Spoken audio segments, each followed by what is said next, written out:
उन्होंने कहा कि पूरी फिल्म ऐसी ही है। इस फिल्म में हर बात एक समुदाय के खिलाफ जहर उगलती है जिसे निशाना बनाया गया है। इस पर केंद्र सरकार के जो सॉलिसिटर जनरल थे तुषार मेहता साहब, उन्होंने सुप्रीम कोर्ट को बताया कि फिल्म उदयपुर फाइल्स एक विशेष अपराध के बारे में है, न कि किसी विशेष समुदाय के खिलाफ।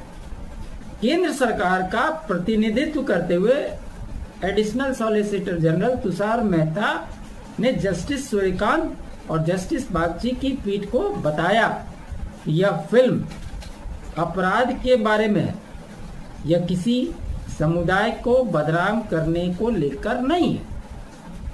और सारी बातों को सुनने के बाद सुप्रीम कोर्ट ने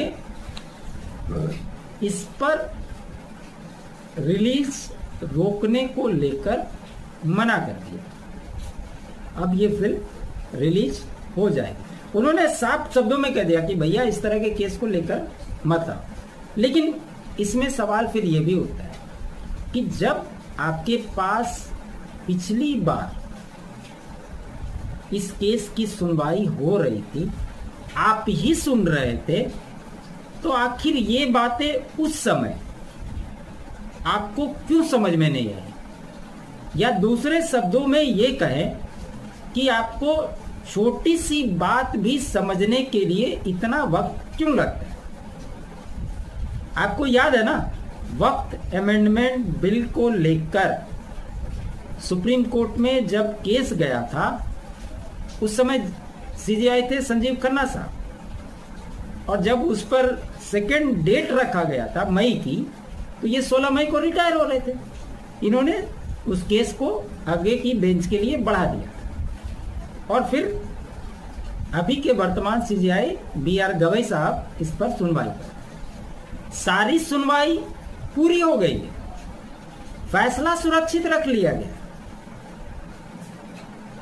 लेकिन कोर्ट को इस पर सुनवाई करने का टाइम नहीं है कि उन्होंने क्या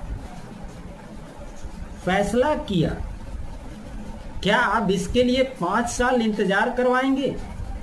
और सरकार जब ये कानून बन गया है और इसमें जो करना चाहती है वो कैसे करेगी, कब करेगी, कहाँ करेगी?